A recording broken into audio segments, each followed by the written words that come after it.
Extend this one.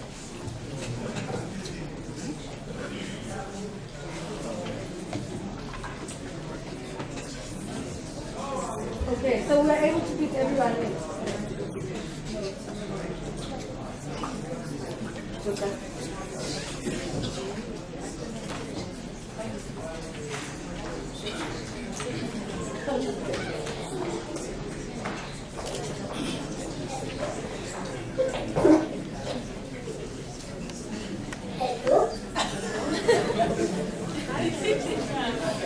Say 1, 2, 3.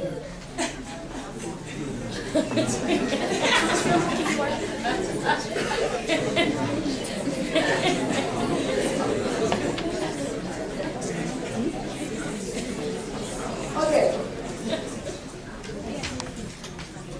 So in our panel, this is very awkward for me. I don't know how to do this, but actually people can hear my voice, right? Yes. Right? Okay. So in our panel, we have a mixture of the students who contributed towards the book and respondents. But first off, we're going to have Dr. Dan to speak back to his experience as a student activist. And then after Dr. Dan, I'm going to take a seat now. Yeah? After Dr. Dan, we're going to have the student reps, Tebuo, Crispin, and Shengi Wendlo, who will speak back to how they wrote the book, what happened, what was the processes, and what are their experiences of Fees Must Fall. And then afterwards, we're going to have the respondents. I'm going to ask all of our comrades to please, I'm going to be sitting here, please look at me so that we keep to time. We are very pressed for time. So please do see me when I raise my hand. So, but first off, we're going to have Dr. Dan, and he's going to speak back to his experience and how he comes to be part of this. So thank you so much. Thank you very much. Round of applause.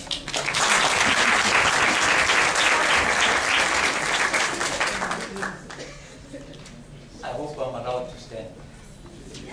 Thank you. Colleagues and friends, I have only 15 minutes to talk about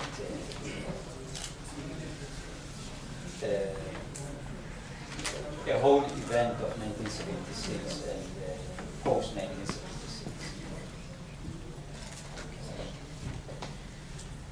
Let me say that first and foremost, the students in 1976 were organized. In a sense that we had what we call a student organization, South African Student Movement.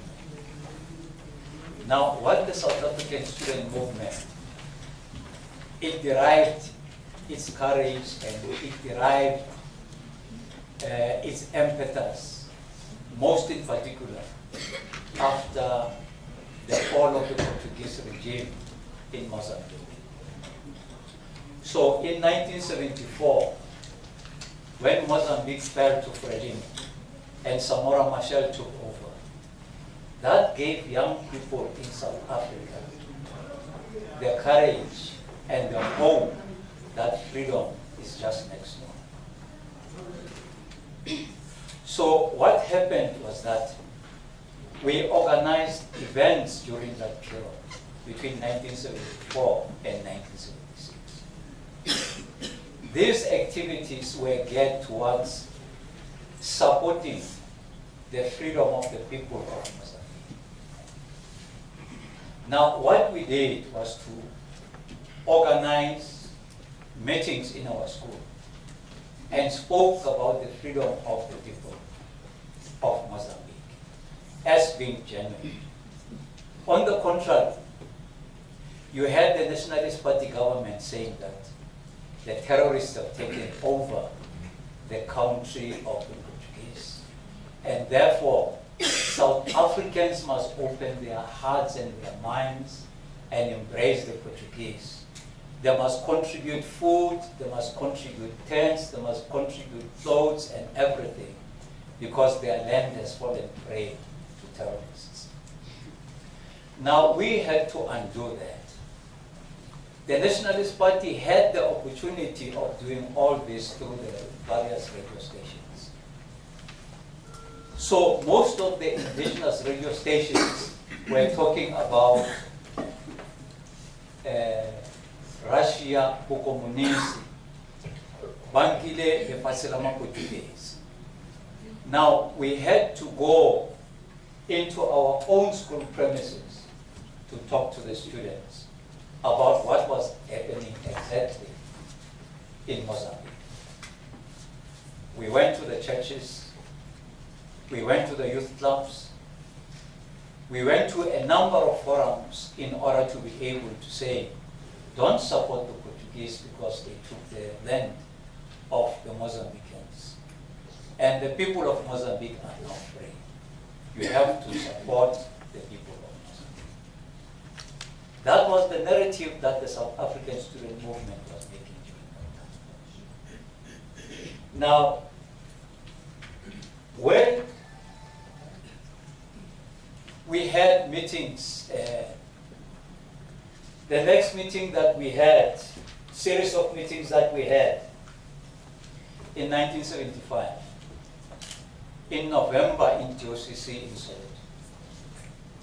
When we moved out of that meeting, there was a headline on the Sunday Times that Afrikaans is going to be introduced as a medium of instructions in the schools. We dismissed it, we didn't take it seriously. We never thought Afrikaans could be implemented, most in particular in the But lo and behold, the then district inspector, Cedric de Beer, began an escapade, visiting one high school and one secondary school after that, talking to the school boards and talking to the principals, indicating to them that Afrikaans is going to be introduced as a medium. The first meeting that we called to discuss about this issue of Afrikaans as a medium was in March, February.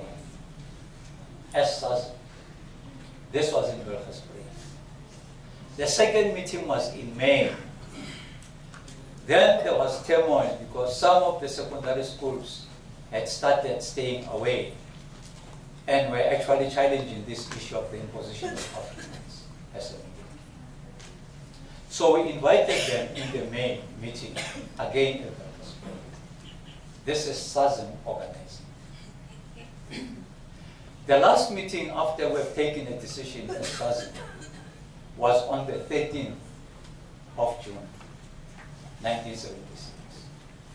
Again, this was in DOCC. Now, in that meeting, we took specific decisions. The first decision that we took was that we are going to challenge Afrikaans, and that we are going to have demonstrate, and that we have to inform all the high schools that were not represented in that meeting, and that the demonstration must be peaceful, and that all high schools will march to the secondary schools, pick up the kids, and then we move over towards volunteers. And we also pledged in that meeting that the demonstration will be a peaceful one. I come from Stanton High School. My other colleagues, Tsietsi Machinin comes from Morris Isaacson. Khotso Satlolo, Naledi High School. Trofomo, Deep Kloof, Madiban High School. Now we marched from my school and all the other high schools towards Pefeni. No single stone was thrown in that event. There were thousands and thousands of us marching towards Pefeni during that event. No single school was banned. Now, what I want to say to you is that what we were challenging was the infrastructure of apartheid as embedded amongst the poor communities. we were not against Afrikaans as a language. We've been learning Afrikaans for many, many years. We even knew Mosquito Ya by heart. So there was no qualms with respect to the language because we had embraced the language. When we arrived in Pepele, we were singing and dancing. In the words of one of the state witnesses in our trial, Sergeant Hotel, when asked in his evidence in chief, he said, the mood of the students was jovial. They were singing and dancing and ululating. That was the mood when the police arrived. The leader of the police contingent in that morning was Captain Kleinger. Captain Kleinger gave us 5 minutes to disperse. After we have organized this march for so many months, we couldn't agree that 5 minutes was enough for us to disperse. We had not yet achieved what we wanted to achieve. We refused to disperse. They released a dog, a sergeant police dog. It was later thrown at the police. And second to that, it was tear gas. We didn't know what tear gas was. So we ran helter-skelter. They started shooting. Most of the casualties who died that morning had bullet wounds in their body, indicative of the fact that we are running away. Now, the most important thing that we have to say as the June 16 Foundation to the Fees Must Fall movement is that, one, we were organized. The most important thing is to ensure that your own organizational structure is strong. You must be able to speak with one language. And then two, we are saying that we did not run schools. No school was built. We targeted all the installations that symbolize apartheid. The rent office was torched. The beer halls were torched. And the post offices were torched. All these offices that symbolized Witwatersrand Administration Board were tossed. Our libraries were not tossed. Our schools were not tossed. Why did we not toss? Why did we not touch our schools? As an organization, we relied on the body of students when we held our meetings. Because once you became a member of the SSRC, it meant you ceased to be a child to your parents, and you ceased to be a normal school kid in your school. So you have to look for a place to sleep. And once we convene these meetings, we have to do so under the cover and cloud of a lot of students. We will close schools, we will open schools. And once the students are there, we are able to convene meetings of the SSRC. In a way, the schools became the basis on which we could be able to deliver onslaught against apartheid. 3, we had support of the students. We had support of the teachers. We had support of our parents. And we had support of our communities. Fees must fall. We support fees must fall. But you must have support of the students. And you must have support of your communities. Rally support, ensure that you have support. Don't be isolated. ensure that you are moving together with a sizable number of people and stakeholders who support you.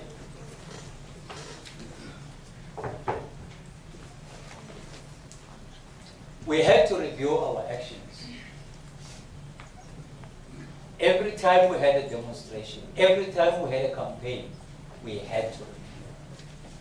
There is no way in which you can begin a campaign and not pause to review. When you review, you have to check the impact that the campaign is making. You have to check the support base, whether it is still intact.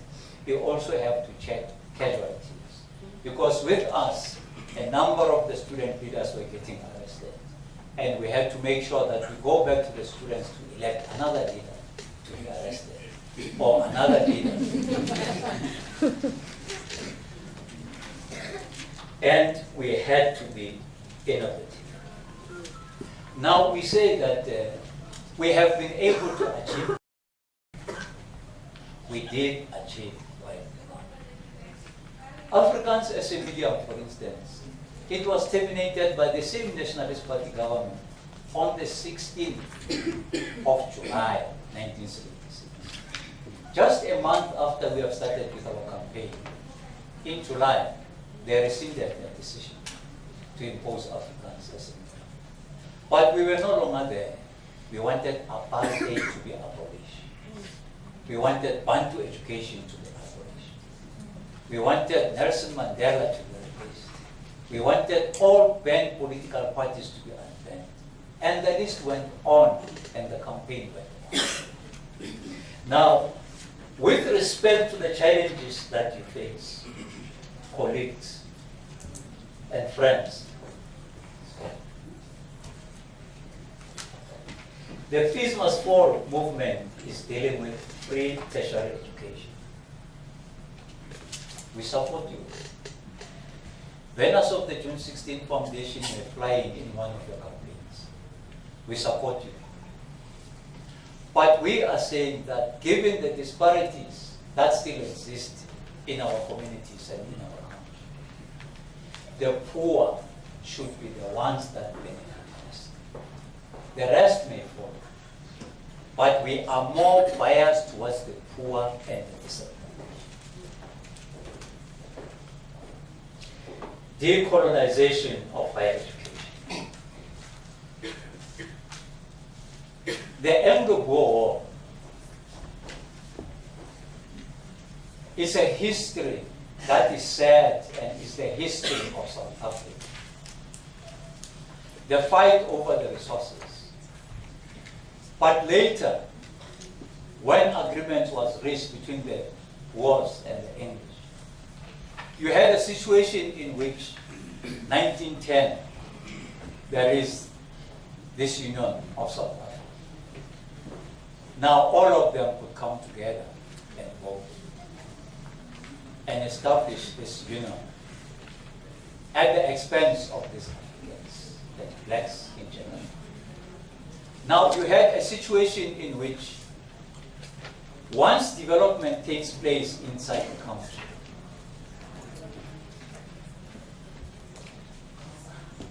the British or the English, they began to be innovative and started to establish their own centers of education. The Boers were left a little bit behind.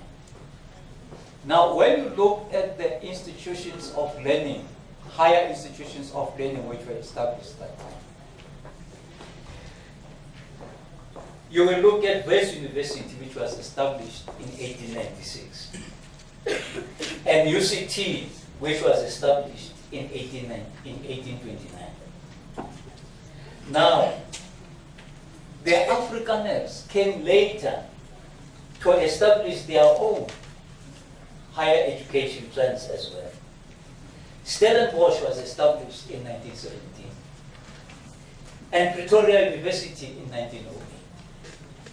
But what you had was the continuation of this parallel development and parallel mainstream.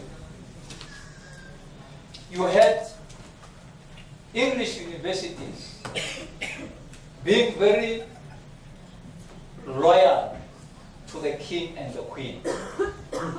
In all respects, the curriculum and so on and so forth. After all, there were representatives of the colonial masters. Now, on the contrary, you had the Afrikaners who had severed their ties with the Netherlands. And they had already in South Africa begun to unveil a different language altogether. They took some German here, some Belgian here, some English, some Zulu, and the Netherlands, and so on, and they put together and they established what you call Afrikaans. And then in that copy, in that mountain in Bloemfontein, the Eike, they unveiled the monument in 1947 of Afrikaans as a language that they had inherited. Now, what we are saying here today is that these strands, your British universities, your Afrikaner universities, they were serving their own interests, and they were competing against each other. Now, come 1994, everybody is singing it's freedom and so on and so on and so on. And then we just take Wits as it is, and we take Stellenbosch as it is, and then we say it's higher education. Continue. Now, it is Bengu, the first minister of education in South Africa, the Democratic South Africa, who said that for us to be able to transform the landscape of education in South Africa, it is probably going to take us decades.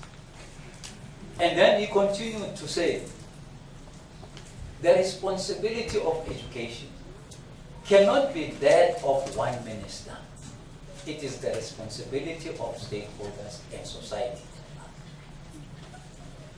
Bengu was aware of the fact that our education system has not been transformed. Now, when our colleagues in Sport say we have to decolonize, we have to transform our education, it's a tall order. The foundation is there, we are busy doing our research, and we are prepared to be working with you. But all we are saying is that the transformation of the landscape of higher education is a tall order. Thank you.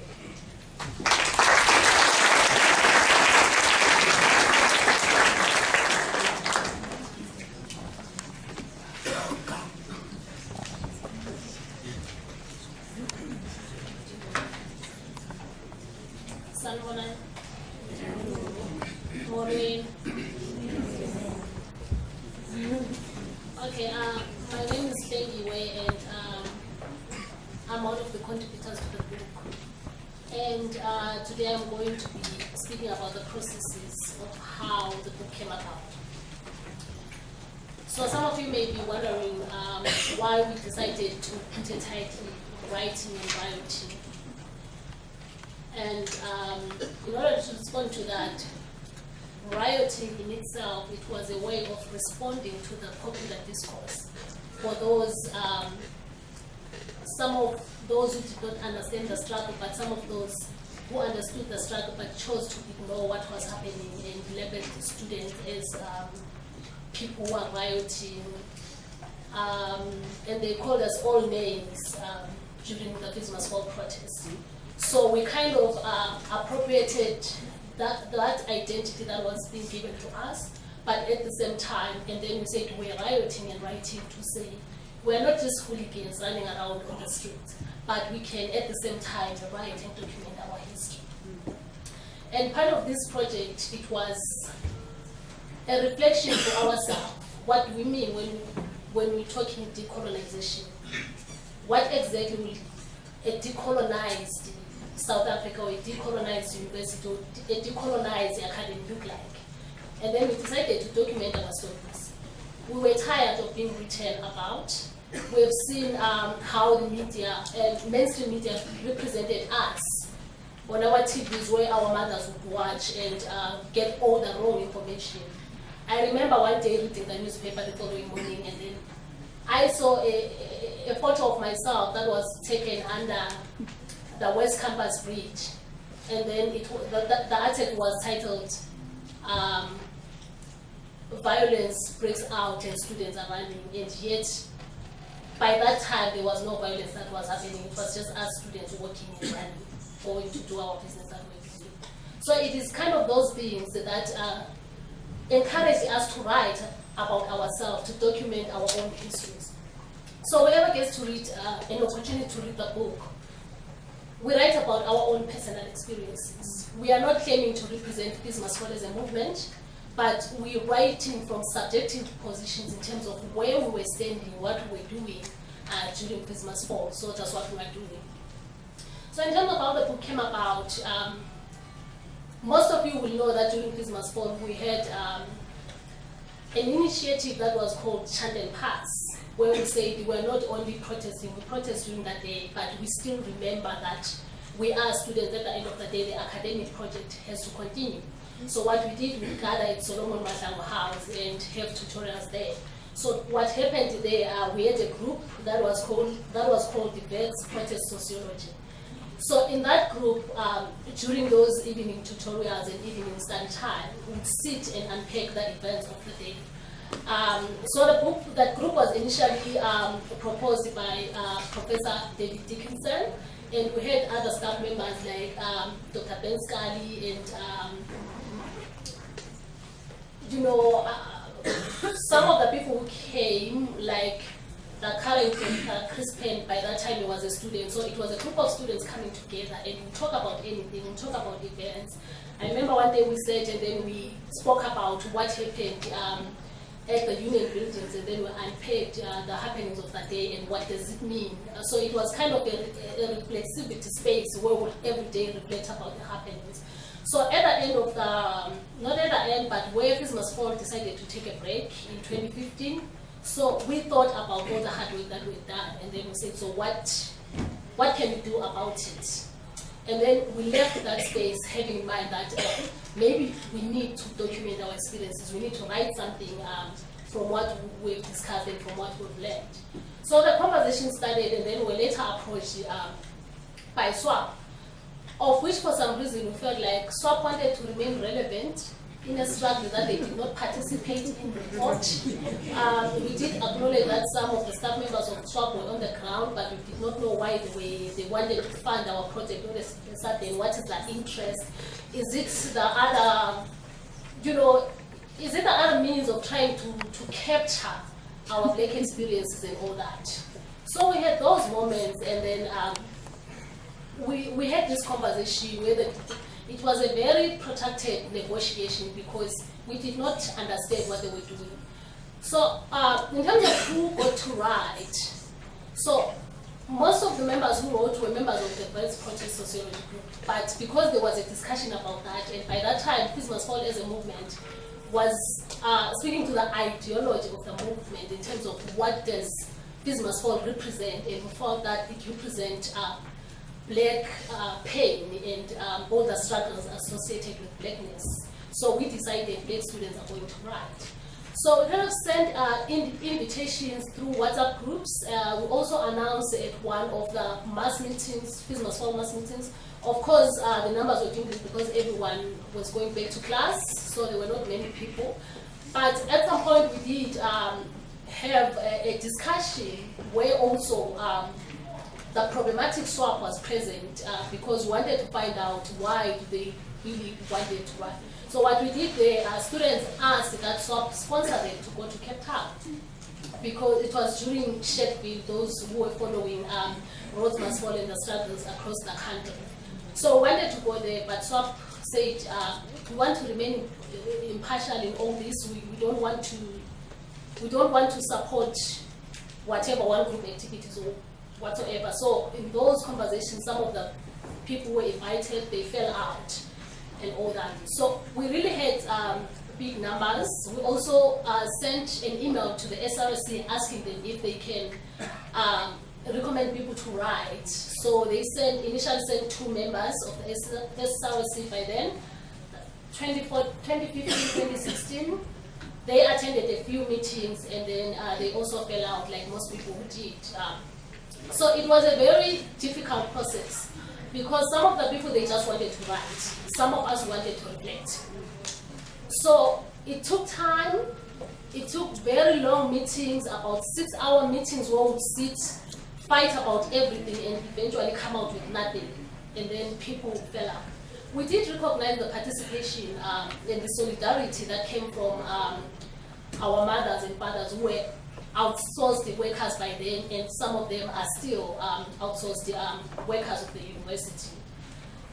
We did think that maybe it would be wise to help them, but because of the complication of the project itself and all that, so we felt maybe it would be a waste of time for them because they didn't have the quality of time that we had, because at the end of the day they have to report back to work.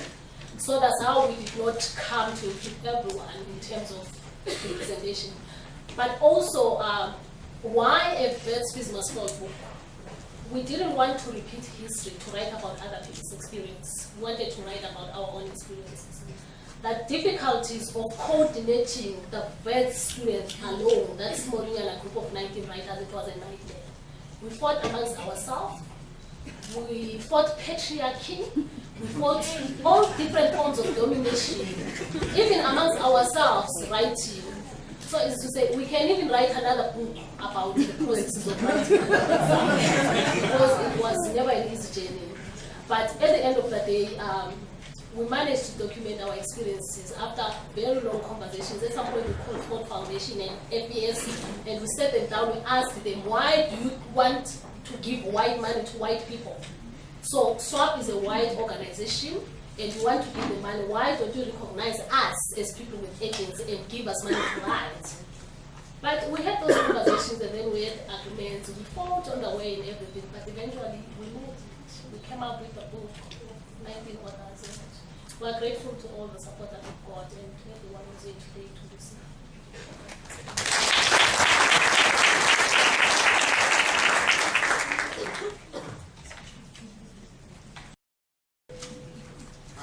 Good evening, everyone.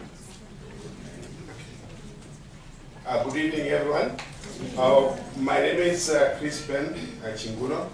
I am speaking here as one of the authors and editors of the book. And I would want to clarify one thing first. I was a student at the time when the student at Business Forum. I was in the process of completing my PhD in sociology. So firstly, I would like to thank all those who supported us along the way, as explained by Shengwe. I would like to sort of like thank SWAP, Ford Foundation, the Fallists, FES, the Professor Dickinson, and all those who sort of like in a way who were involved in the process of the conception of this project. So on behalf of the authors, I'd like to thank everyone here for the wonderful opportunity to come here to sort of like in a way, for this wonderful opportunity to talk about our book, which, as Kengo has indicated, emerged during the process, during the struggle itself, during the Fees Must Fall struggle in 2015.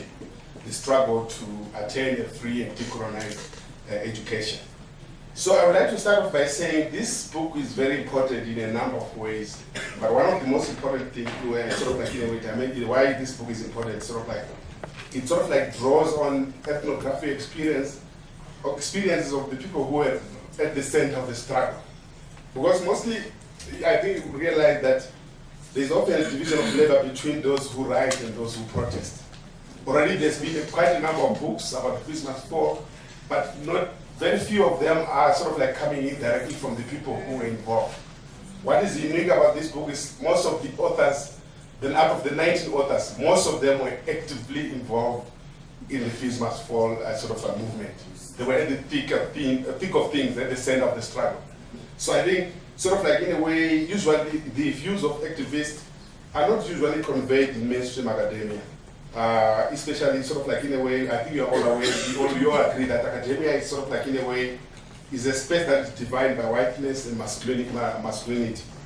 and that often, in a number of ways, silence black voices and women and other minorities. So in a way, this is a very important book that gives this that space to the activists themselves who are involved in the struggle. So in a way, like Kengwe has highlighted, the book came out of a decolonized process of writing process. We call it a decolonized process of writing and editing. So in a way, we managed to get rid of the hierarchies. There are no doctors, there are no professors, we are all in a way, all the same in a way, in terms of the writing, in terms of the editing of the book itself. For example, one thing that came out in terms of deciding what do you put at the cover of the book, it took us months and months to decide. At the end of the day, and we ended up with what is on the image that is on the cover right now. So in a way, in a very consultative process, democratic in a way that we always made the point that there is no silencing of any voices within the authors, amongst the authors themselves. So in a way, I would try to summarize what the book is about. So it's in a way we try to provide a critical reflection and analysis of the Fees Must Fall movement, specifically drawing from our experience at the University of the Witwatersrand. And this is in a way, I think you all agree that it's a methodological question. We had to focus on Wits University because that is where we are located. And in a way, we are not saying we are trying to represent all the Fees Must Fall did not only happen here at Wits University, but we also feel like our experience is very important in terms of understanding what Fees Must Fall itself nationally. So in a way, we at the center of this in a way, we draw on the key pillars of the Fees Must Fall, which is Pan-Africanism, intersectionality, in terms of black radical feminism, and the question around student worker solidarity. So in a way, the book explores how the Fees Must Fall movement reopened and deepened in a way the call for a decolonized and decommoditized education. And in a way, it brought to the fore the question that the fact that decolonization is an incomplete project. I think we attained democracy in 1994, but the struggle for decolonization is still ongoing. Maybe for hundreds of years, the struggle continues.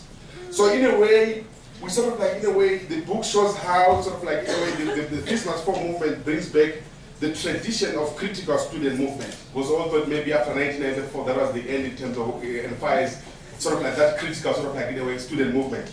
So in a way, we also try it comes in with a new language of claim making from the Fees Must Fall. We try to come up with new terms in terms of maybe concept that we made from the Fees Must Fall. We try to define what the meaning, the underlying meaning. And we try to explore a number of paradoxes, tensions and challenges, some of the victories and some of the losses we experience. The question around silencing of other voices, the silencing of women within and other minorities, the LGBT and other minorities within the movement. Some of the questions that we try to address in the book. So in a way, we the book is divided into 4 themes. And in the first theme, there's what we call it spaces, tactics, and direct action.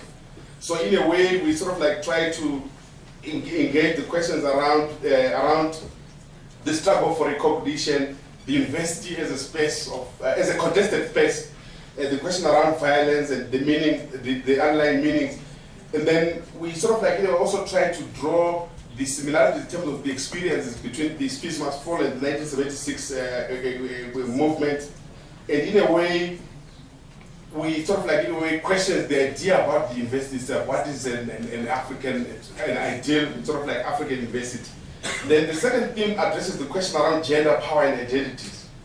How our experiences are shaped by our identities. It's in a way, for example, one of the authors talked to the question around what it means to be black and a woman in Fees Must Fall. This is one of the questions that in one of the chapters, one of the authors engaged in this question. and then how Fees Must Fall embraced the other broader struggle. For example, the struggles for the workers here, who sort of, in a way, subcontracted, outsourced workers, who have been in the struggle since the 1990s.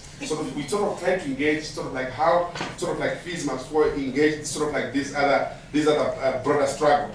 In a way, the question around silence, I've already indicated, the question around silencing of women and how it was challenged within the Fees Must Fall. We talk about the emergence of the radical black feminist movement within the Fees Must Fall movement itself, the question around the heteropatriarchal order within the movement itself, and how it was embedded within the movement itself, and in the broader sort of like university culture, in terms of maybe how this sort of heteropatriarchal order sort of like in a way sort of manifests itself within the Fees Must Fall movement itself.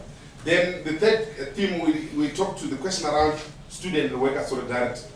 We try to address the question around how solidarity was forged between the students and the outsourced workers. And the last theme, in the last theme, we sort of like in a way it addresses the question around solidarity. In a way, we sort of like in a way critically reflect and question the position of international students. I was an international student at the time myself. It's sort of like we question the position of international students and the role that they played within the Fees Must Fall movement itself. There was always a question around, we don't see international students, they are not really sort of like in a way being seen within the sort of like in some of the protests. They are not really, the voice was sort of like in a way muted. So we sort of like in a way try to address this question around international, the question around the position of international students within the Fees Must Fall movement. And also, one of the contributors was a member of the staff at the time. Sort of like he sort of like in a way tries to gauge the question around what it means to be a black academic, and at the same time being an ally of students who are engaged in the protest. So these are some of the questions that sort of like we address in the book. Of course, I think you agree with me. There are a number of sort of like issues that are raised by the Fees Must Fall, but we could not sort of like in a way address all the other issues. I think this will give us an opportunity to reflect and engage in some of the issues.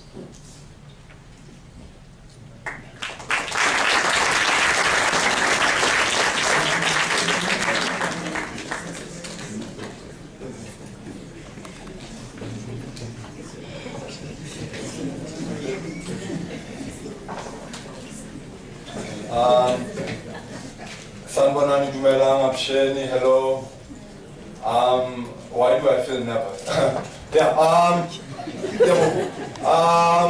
I'm one of the contributors to Rioting and Writing, Diaries of the Wits Fallists. I think my chapter came about from a place of contest, to say within the moment of 2015, I could say, uprising, like to resist against the social order here at Wits. It happened that I met someone who I'm doing much of my craft with, who's also a drama student, and they were like, we're sitting with a lot of stories. I think we cannot deny that the moment took us with, with a lot of surprise, and much of us stayed with a lot of stories within us, and much of that needed to be shared. So also it meant that us sitting with stories, we must create stories for others. So it happened that I came along with him, and then during the moment, because now not everyone would come to Solomon Malhangu House, but everyone had a voice to say, or something to say about Fees Must Fall, basically, because it implicated everyone. But the moment of gathering as well was also silencing and quite exclusionary, because it had one narrative, and if you didn't sound in a particular way, or if you didn't wear a particular t-shirt, it meant that, somehow your voice, maybe we'll sit there by the concourse up there, by those, some of the balconies up there. So what it meant for us that there was a workshop that we conducted as well, because there was a whole range of other colleagues who were saying that we have stories to tell and we have stories to share, but not all of us are articulate. Not all of us can be able to stand in front of people and voice out what we need to voice. And also, we need to also acknowledge that the complexion of the university as well, it's a very universal one. And, you know, in the moment of this must fall, it affects and implicates everyone. So in this instance, in the workshop, I found a space where even members from other races who had, you know, radical stuff to really process, they came through as well. And also it was a shock for me as well.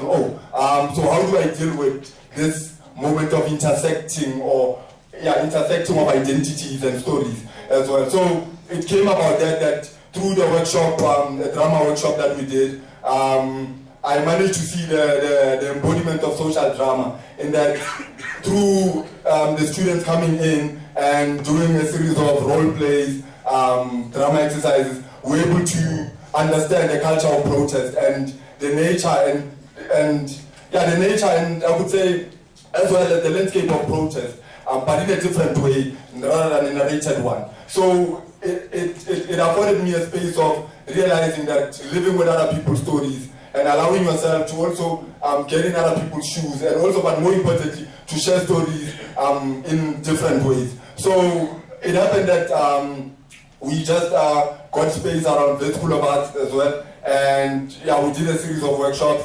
And from there, I think there was a moment, I think I'm highlighting it in the book, that a turning point in it, because also I thought it became a moment where it was overwhelming, like it seemed like we are using this alternative space as, you know, as a cathartic space and nothing more.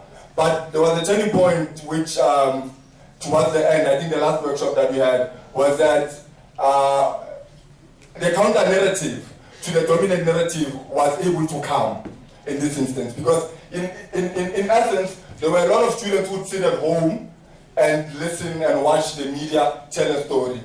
But now, because now in the workshop, there were a whole range of us that came, who were in it, and some who were very much, we could say maybe, seemed very transit and very not caring, were able to intersect and share stories to say, oh, so this is a common concern amongst us. It's not a matter of you being in it, we are all affected equally here. And in essence, from the appointment, I wanted to see that the counter storytelling was a visibility, that people were able to tell their own stories more than, I could say, the dominant narrative. Because also, we need to be careful that even in the moment of owning the moment of saying, this is Fees Must Fall, it's a movement of resistance, right? Even though like it's always reduced to being a protest, you know, and most of us own that up as well. It's inclusive. That's it. Like a lot of people have a lot, like it impacts a lot of communities, and a lot of people have everything to say. And in that, moving forward, we need to be inclusive and allow people to come in and tell stories. And I think with the book itself, it's a beginning as well of saying that we are embodying like a symbol there of saying that counter-storying is a reality at Wits University. Not everyone is a not everyone is a non-pendulum culture, but everyone else has a story to share. And in this instance, we need to create platforms where we engage the community. I hadn't started speaking about the mere fact that with the 1976 uprising is that they had the community involved. And I think the challenge also for us is that as students with this movement that is ongoing, I don't know, like I've been to a couple of radio stations promoting the book and they've been saying, well, so where do we go from now? Is it a dead end or is there going to be another Fees Must Fall movement? And the simple answer from us was that this is not an organization. We don't have a specific vision. We know that the impulse is sitting. At the moment, we're all sitting in debt as we speak. And in essence, we know what's our duty in this university. Even if I can ask from now, how many of us are sitting on waivers? We can raise hands and it can be shown that this thing is ongoing. It's not a matter of that we are sitting somewhere and saying it's done, the book, it's the end. No, it's the beginning, and at any moment we know we'll be reminded that you are a nuisance to this university anytime soon, statements will be sent, and yes, interest will be charged. So yes, that's the beginning mantra. So it means that, but in that also, that I would say that visceral agency or the inward agency, we should not forget that we are an inclusive body, and I think much of the contestation is that we need to be inclusive. And how do we dialogue forward as a movement of resistance, being inclusive with everyone else in the context that we find ourselves in? Thank you.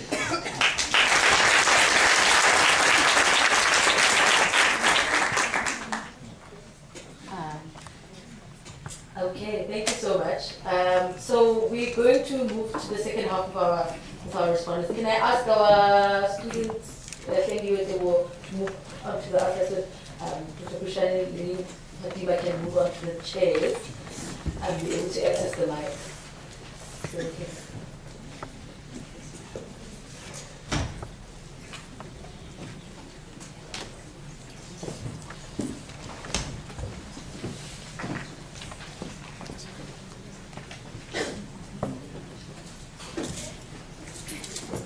So just to recap, so where we are at is we've really been challenged a lot by the community around how do we organize, and I think that has been quite, and they will kind of like reiterated it right now. As much as Peace Must Fall is not an organization, but how do we organize and how do we make sure that we organize in a very interesting way, especially now in the time that we live in, that we're not just parties or organizations, but we're movements. But also, how do we then story ourselves, and how do we tell the stories that we want to tell, and how do we become inclusive? And is that possible, really, around everyone has a space at the table, and those very lively idealistic components that we live by. But right now, so part of our second part is we've given our panelists the book, and we've asked them to respond back. And the panelists that we have right now, people who've been very much part of Peace Must Fall in real ways, as students, as academics, and also at the same time we're hoping that they would also give us a way forward, but also to speak back to, if you want, we think, what if we're not on any way forward? What if? Right? So, if not a way forward, but also a way of just speaking back to what is it that we're trying to create and how are we creating, and also your experiences in terms of responding back to the book and your own experiences as being an activist in the, yeah. And so my name is Karanga 5 minutes. Because you are a guest, now we won't give you 5 minutes like our students, but we will give you at least 10 minutes. But please, if you can, tight comrades. Yes? Amanda, thank you so much. A round of applause for our panelists.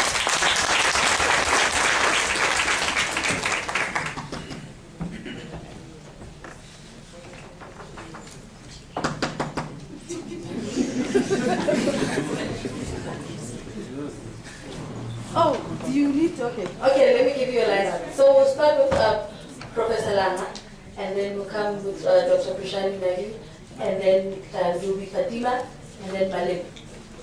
Thank you. Amanda. So we have 5 minutes. 10. Oh, 10. Thanks. Thanks for the opportunity to be one of the respondents, to this book. And I think a lot has already been said. The few things, obviously, this book is quite long to respond to everything in 10 minutes. But there are a few issues that I want to raise. One being, I guess, the process that came with, like explained, that the book definitely, for me, represents something new and critical, especially in the manner in which it was written. And it is quite evident, from the introduction, the argument that you made, that this is not an academic text, and it is not going to follow certain academic requirements, And I guess for me that provided like an opportunity for the contributors to be quite like creative in sharing your personal reflections and accounts of what happened during the Fees Must Fall movement. And the second part, which for me I think is the strength of the book, it's more like around how you highlight the tensions that existed between student protest and issues of source workers, and how things also shifted after the 0% fee increment was announced. And obviously, I guess, which is something that was also highlighted by one of the contributors, the exclusion of the workers. So obviously for me, that was a big sort of a miss. And especially when you read the other chapter, which was written in Swahili. I mean, I had to get a Swahili friend to do some bit of translation for me. And I feel the workers should have also been given an opportunity to write their own experiences. Because in the whole book, their voices, though they are represented, but they're also not represented as such. It would have been great to also hear their first-hand experience. The other strength of the book, which for me, it is the power of this text. It is the honesty that the contributors share about the tensions and the ruptures and the power struggles that happen within the movement. So which is always a downfall of many social movements worldwide. If you review the social movements literature, you go far as Brazil, you go in Argentina, you even go to Venezuela, given what is happening at the current moment. The downfall of all social movements, it has always been around power struggle, the ruptures that happen within some of those movements. So obviously for me, with the book, there are a few lessons that can be learned in terms of managing some of these tensions. It is clear that obviously a lot of things were highly contested. And the major tension that the book raises is the issue of gender. So obviously this is covered quite extensively, especially how women and gender non-conforming activists were marginalized and pushed to the margins. I think for me, some of these dynamics, definitely, if you follow what is happening currently with our national politics, of how toxic masculinities dominate our day-to-day political narratives. If you read the book and you think about what is happening even nationally, you see a lot of similarities, you see a lot of overlaps. And you all, even Crispin and Kenny spoke about how the notion of intersectionality remain a key feature of the Fees Must Fall movement. Though you talk about race, you talk about gender, the issue of class, it is there, but in terms of its analysis, it was not engaged with sufficiently. Especially how blackness, it is represented in the book. It is represented as if blackness is homogeneous. Differences amongst black students are not engaged with sufficiently. It is as if you are a black student, automatically, in terms of how the book is sort of written, it seems as if we're in the same sort of category. So for me, the issue of blackness may need to be engaged sufficiently especially in terms of some of the questions that I will quickly raise in terms of what the was said, where do we go from here? So obviously, I had a lot of things that I wanted to bring to the fore, and I don't think we need to apologize for the fact that this text is only written by vets students, because with processes that you explained, it would have been a nightmare to try and involve many actors. It was already a nightmare to have 19 contributors. So I can imagine if you try to involve a lot of people. Yes, it's a limitation that we can highlight, but I don't think we need to be apologetic about that. Despite that, for me, I feel the book provides a rich analysis. But there are a few questions that I want to raise in conclusion. I also have the same question. The same question to say, where do we go from here? And I think we may say we are not an organization. But when we look at the movement, the questions that the movement raised remained profound, remain important. And there is no doubt that this movement has shifted politics in South Africa. So we cannot then say we are not going to engage this question to say where do we go from here. Yes, Senate House is named Solomon Malhangu. In all the chapters you are like that. But the key question, has this fundamentally changed anything? The fact that is Solomon Malhangu, someone that you sang his name with your lungs and what he stood for, which is no social justice. It is in the same building, where students continue to be excluded financially. So the fact that the name has changed, the practices have remained the same. So the way in which you are writing about Solomon Malhangu, it is very celebrated, as if a fundamental change has happened. So I think that is the question that we need to sort of bear in mind. And the other question, and obviously this relates to me, that are we still teaching the same curriculum? Because the issue around a free, quality, decolonized education was at the center of the Fees Must Fall movement. What has happened to that dialogue?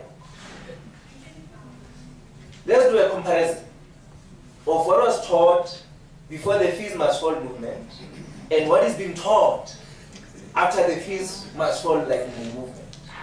Have things changed, or have things remained the same? The question of decolonization, I think Guntadi then spoke about this, to say it's a tall order. Is it Uhuru yet, or is not Uhuru yet? Was the free decolonized education achieved? Obviously the answer is big, big, big no. That's why the question comes to say, where do we go from here? The last 2 points. In the book, you raise questions around homophobic practices, issues around sexist practices, and racist practices that the Fees Must Fall movement are against. So the question then arises, that are the spaces within university, as we speak right now, free of homophobia, free of sexism, fear of crime, fear of racism, given all the issues that we've raised? How is this struggle of free, quality decolonized education linked with other struggles for freedom and peace, continentally and globally. And I guess the contribution by Crispin raises that issue. That when you look at the contribution, we have localized sort of our analysis.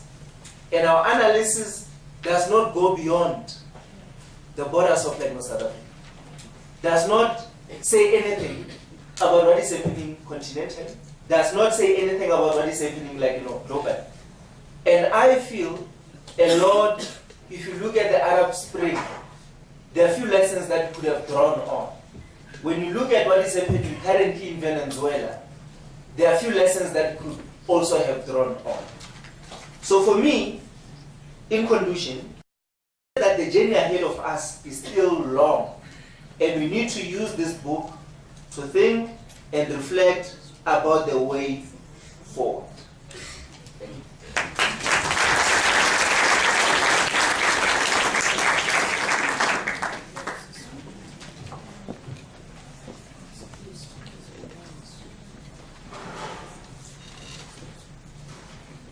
Amandla. Amandla. Good evening, comrades and friends, colleagues. I'd like to start by just saying a very big congratulations to everyone involved in the production of the book. Sorry, I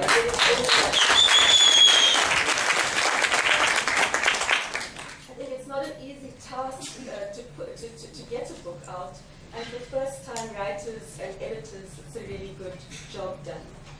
I also want to say thank you for sharing with us the story of the process of writing, because I think it's a story of contestation over questions of representation. Who gets to speak and write? Who gets to reflect and analyze? What is the role of funders in such processes, and so on. And I hope that this allows us to open up a further debate and discussion about such questions, because they relate quite centrally to questions of decolonizing knowledge production today. But I think the greater value of the book for me is that it's a collection of individual reflections and individual lived experiences that, as the editorial collective says, speak to the heart, speak from the heart, rather than being framed by academic conversation. And I think this is important because it gives us some sense of how a group of individual black students feel about the university and the protests. It shares with us their lived experiences of it as black students, in particular African students, and there's a reflection piece by a black academic as well. And I think this gives us then a rich set of unedited perspectives of some of the individuals involved. I think it's also interesting to note that most writers came into the protests as first-time protesters, without previous involvement, and some reflect in their chapters that they were dismissive of the student movement in the past and had critiques of the existing student movement, but the Fees Must Fall protests became something, a drawing factor for them. And in the process, they also began to learn about politics and shaped their own political engagement through involvement. Ironically, I think the group was brought together, as they say, in the first instance by Professor David Dickinson, a white academic, who they then later argued should not be part of the process. And I think the actual process then, an engagement around these hierarchies in terms of writing and knowledge production. So the book stands as an important source of study for those wanting to understand, I think, how political subjectivity was shaped in this moment. But I think at the same time as we celebrate, we must raise some concerns and cautions. And I do this not just as an academic, but also as an activist. I think difference appears across the articles in many ways.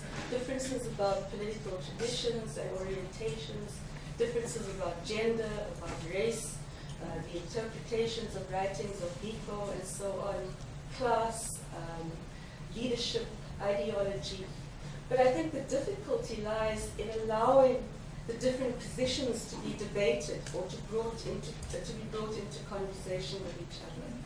And often there are individual claims made in certain chapters about race or leadership or gender that stand as the truth in many cases without evidence being provided for them or interrogation of these claims. And I think we need to find ways of bringing these different positions into conversation and debate. Because I think although many of us share the same lived experience, it's not always the case that all of us respond to these lived experiences in the same way. And we need to interrogate why this is the case. Because our truth might not be the only truth, and I think this is seen across the chapters in the book as well. So there are different positions taken, for example, around the feminist mobilizations and the understandings of that in the different chapters.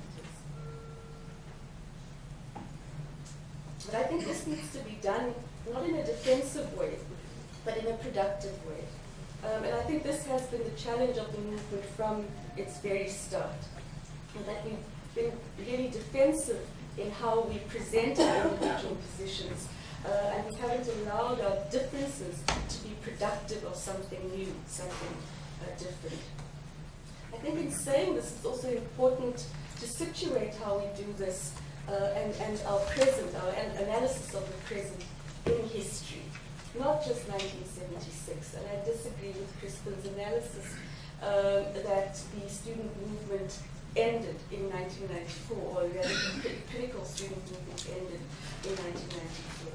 I think, in fact, many of the fights that have been taken up in Fees was for relate to defeats of the student movement during the 1990s. I think in doing this, it's also important to recognize that these stories relate the individual relationship to this history in different ways. So, for example, there's a chapter that speaks of how the student, for the first time in these protests, comes to learn about Solomon Malhangu and hears the name for the first time, Googles the name, and suddenly comes into contact with this rich history that is not known prior to this. And I think it's important then to understand the mobilization of figures like Solomon Malhangu, the different songs, and to understand the different traditions from which these come. Okay. So in relation to this, I think something else that's missing in the book is, outside of a single critique about the SRC, is how the protests were actually begun in the first instance and led in the first instance by the Progressive Youth Alliance. And I think it's important to reflect on that critically, to see how where we stand now relates to that, and why it is and how it is that those changes happen over time. I think it's also important to look at the relationship of students to workers historically, because those struggles didn't just begin in 2015. Also within this immediate period, there's little mention of the bringing together or the attempts to bring together different struggles prior to the Fees Was For protests. For example, through formation of October 6th, which led the outsourcing protests a week prior to the initial fee protests. And I think that's also important because of the ways in which new forms of mobilizations began and were taken forward. So the shutdown that happens on October 14th was preceded by a shutdown of the matrix, led by workers and students. And I think the coming together of workers and students must also be understood in relation to those attempts. Just to stay with this question of difference and reflecting in relation to history, I think it's also important to look at how these different lived experiences relate to theory and ideology, which only get mentioned or referred to in 1 or 2 chapters. And I think in particular here I'd like to focus on the ways in which Black consciousness is dealt with in the book. And I think there is a lack in terms of interrogating that history of discussion around Black consciousness. So for example, if we read Biko's definition of Black, it's one that does not restrict us to thinking about blackness in terms of the pigmentation of one's skin, but there's an argument that Black refers to those of us who define ourselves in positive terms against the negations of the apartheid system. And I think it's important for us to reflect on that in this movie. Okay, so having offered those critiques, I think we still need to see this as an important book. And I think my way forward would be to suggest that we use this book to open up some of those debates and to see it as the start of a conversation about how we write this history collectively. Because I think it's important in writing this history to reflect on those differences, to reflect on contestations in ways that can allow us to produce new theory, to produce new ideas, new knowledge, and new collective ways of shaping our thinking about ourselves in relation to each other and in relation to struggle. Thank you.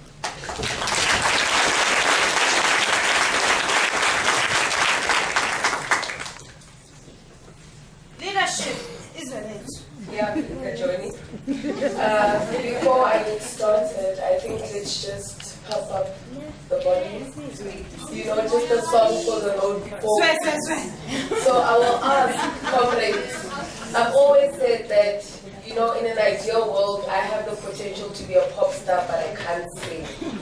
So those who can sing, can you please lead us in a good jam, just to awaken this room, and then we can take it from there. Give it.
I'm a fighter, I'm a chatter, those who call themselves the non-partisans. Good evening to everyone. My name is Gitu Mezi Fatima Tamukwati. I'm a third-year social work student at the University of Witwatersrand. I'm also currently the secretary of Golden Key Village chapter. I am the initiator of the Black Women Caucus. I am a member of BASMA in great standing. I'm a Buddhist at heart. And I mean, who knows? I might just be the next president.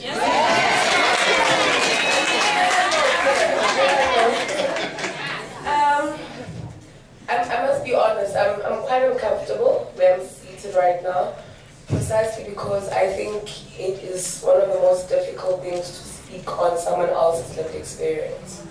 So when I was approached, I thought, oh man, I'll do it. Until I read the book and I said, this is too much. But nonetheless, it needs to be done. And moving forward, I am going to, and those of you who know me on a personal note will definitely hear my voice, the one I'm saying, say, I know, should definitely say something like this. But firstly, I think despite our personal reservations on the book, which I know a lot of us do have, I think it takes courage for what these people have done.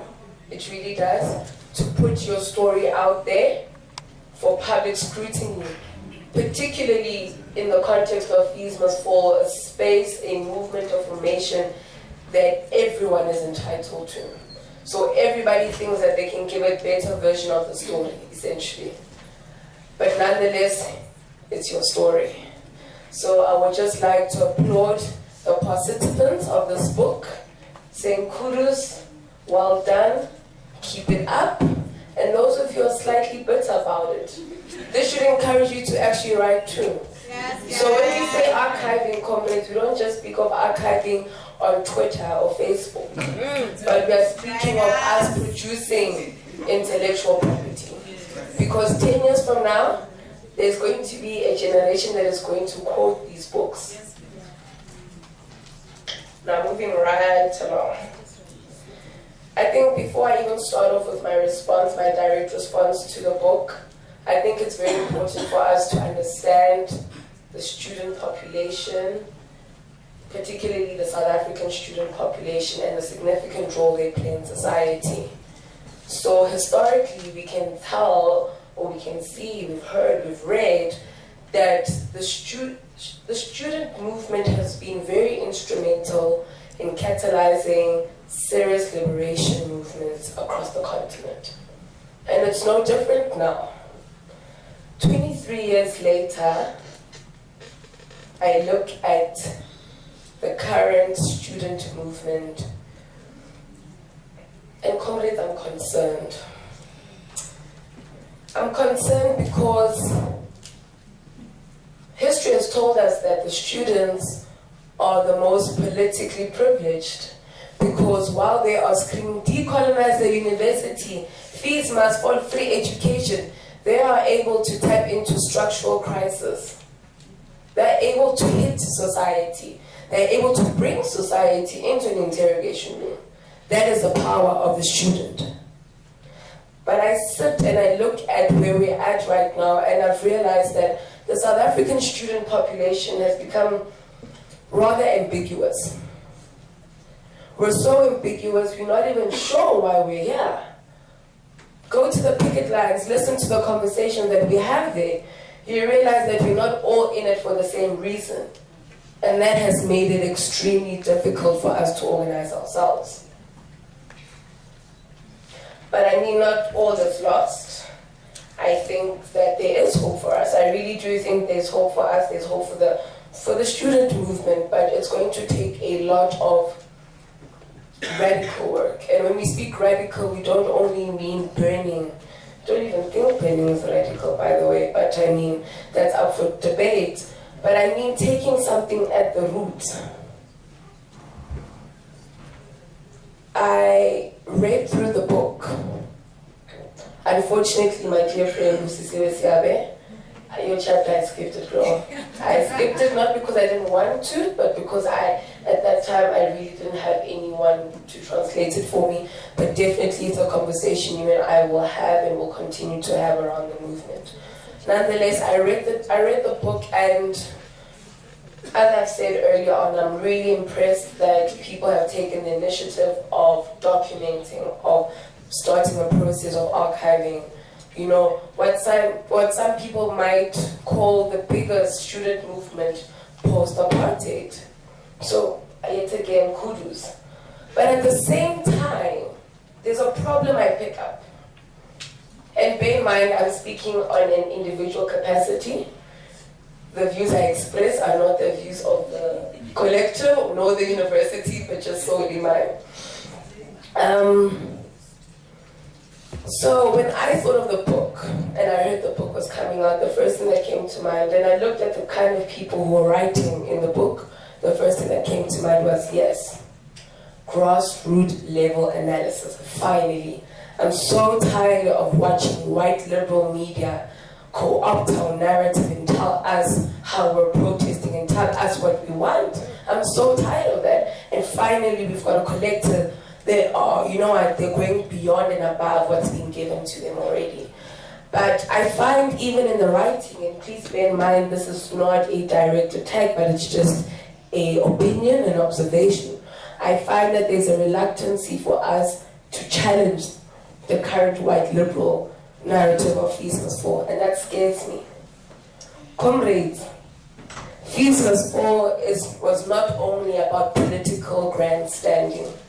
Fees Must Fall was not only about Lutuli House. Fees Must Fall was not only about the union buildings. There are so many other narratives, there are so many other stories that we purposely, and I use the word purposely because that's how I feel at this point in time, that we continuously push to the periphery when it comes to telling our stories. And that really bothers me. Because as somebody who has sat in the inception of Fees Must Fall till now, the biggest struggle of Fees Must Fall was not going to the picket lines.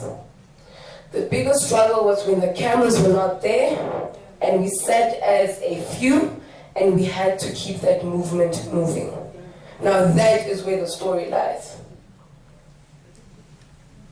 There are stories of us. Occupation in Solomon Malhangu House was never nice, guys. It was nice for the first 2 weeks when we had everything.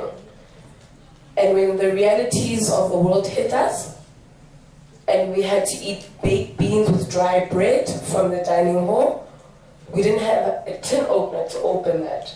We'd have to navigate and say, I'm fit today, it's your turn to open the baked beans. And with suffer. Going to the gates was not that great. It was fun. I mean, the first 2 weeks, whoopee. I mean, I'm pumped up with adrenaline. I feel like, you know what, I'm doing something. But at the same time, I'm overwhelmed by the anxiety that I could be arrested for something that is so genuine. I'm really just asking to be alive again. And these are the stories that haven't found expression yet. But as I said, I can never take away from the lived experiences of anyone. And this book is living testimony. This is what you've experienced. And it was beautiful to go into the minds of so many other fallists outside of the immediate ones around me. To see how we've responded to violence so differently, but nonetheless we've responded. So I come here not really trying to give an analysis of the book because I don't think that's possible, but I am also saying that fallists, we need to be a little more bold. We need to grab it hard and run. I also want to talk to the hypocrisy of Fees Must Fall, because I believe that in the process of archiving, it is also just as important, the same way we will narrate and talk about our victories, we should talk about our downfalls. We speak of intersectionality. Boy, oh boy, do we love intersectionality. We have become the masters of rhetoric, I call it.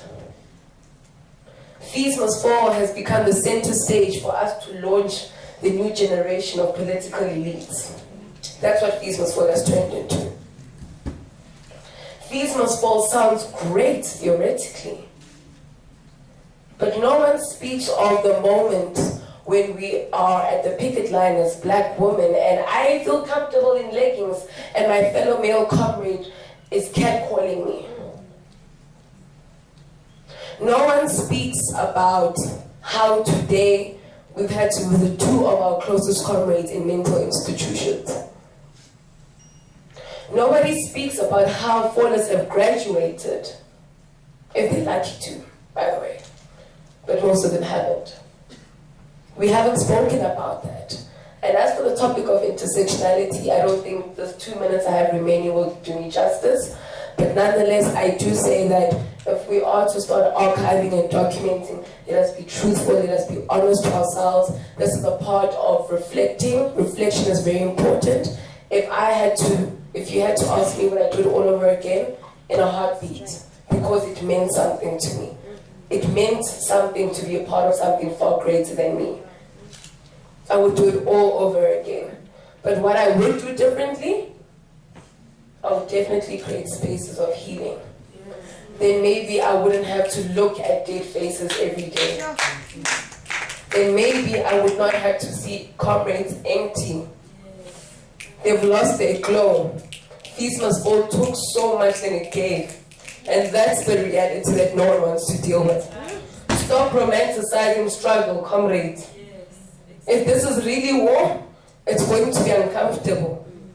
But I can guarantee you it's going to be so worth it. 3.0 this year. I'm saying if you're going back to the picket lines, comrades, I will not be a part of the cabral that sends students to the picket line without educating them, without conscientizing them. That is an unjust thing we're doing. 2016 was living proof of that. How does a first year's face get burned in the midst of her leaders? How do we call ourselves veterans? How do we allow first years to go to the picket line without even educating them on the significance? Most of them don't even know what decolonization means. So I'm saying, if we're serious about this, if we really want the feast to fall, comrades, we need to come back home. We need to build each other. We need comradeship, because it's the very same comrade that will prevent you from getting into a police van, that I can guarantee you. So in closing, lovely book. I've got my favorite chapters, I won't disclose, but lovely book. Let's continue writing. I'm so proud of you guys. Usisiwe, Ntokozo, Sima, Anthio, Deboho, Ntlanta. Listen guys, I could go on and on, but nonetheless, I'm proud. So yeah, it's a wrap from me. Izule to Africa.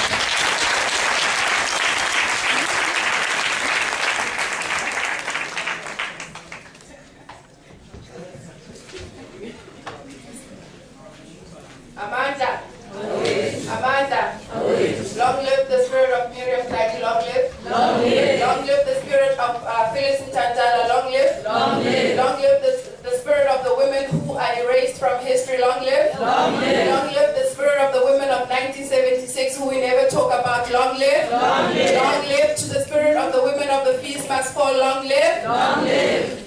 And we shall live long to tell the stories to our grandchildren and the generation that comes after us.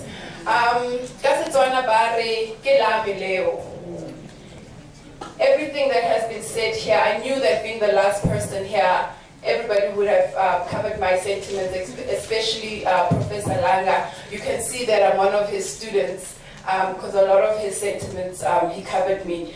But there's something else that I want to think about when I think of this book. My name is Malebo Sipodi, and when I was asked to respond, I was asked to respond in the capacity of somebody who was involved in the Black Academic Caucus. But I'm not going to speak about what that is. I'm going to dive right into my experience with the book. I'm not going to theorize anything. I'm not going to provide any scientific proof. I'm just going to speak about the experience that I had when I received my copy of the book. So I'm thinking a lot around writing, representation, and appropriation.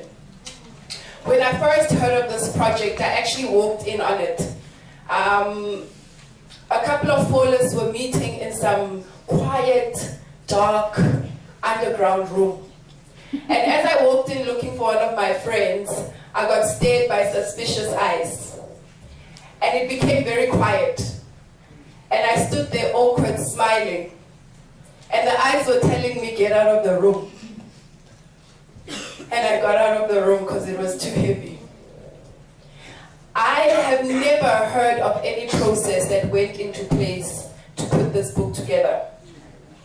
It was when I was chilling at the Great Hall stairs with Ntanta Moyo that I found out about this project, reminding me that the meeting that I walked in on, it was a couple of students who had come together to decide that they are tired of their stories being narrated by people who sit in ivy towers, who have never been part of the protest, but can sit and theorize the protest.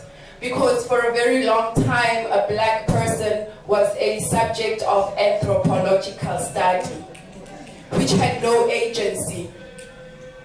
And so that made sense to me, and I co-opted and I said, that makes sense, I totally get it. But when I heard that SWAP was funding the project,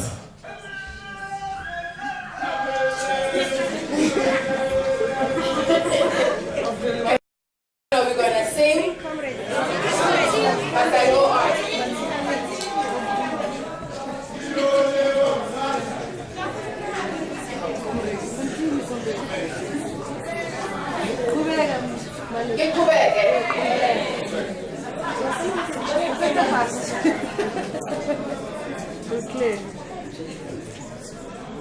So I thought this was a great project, but when I heard that SWAP was funding the project, I realized that as black bodies, we constantly live in moments of contradiction. Because on one hand, we know the struggle that we're trying to fight, but on another hand, we know the systematic institutions that we live within. We know that we don't have the money to put a book together, so we depend on organizations such as SWAP to fund us. So these are the contradictions that we navigate with ourselves every single day. So when I was asked to respond, I had written out this really academic paper that had words like epistemology, hegemony. And then I remembered one of the reasons why the Black Academic Caucus was formed was to really start and think about how we represent each other within the academic space as students, as undergrad students, as postgrad students, and as academics. Beyond the picket lines, what happens in the classrooms, because we know that the education system that we are faced with at the moment is a very Western, hierarchical Western type of education system. The way that they teach us to write about each other, the way that they teach us to think about the world, it does not include any of our experiences. As a student of international relations, one day when I was taught about methodology, I was taught that as a writer, I am not supposed to be close to the subject that I'm writing about. I was taught about positivism. And essentially these things erase the voices of the people on the ground.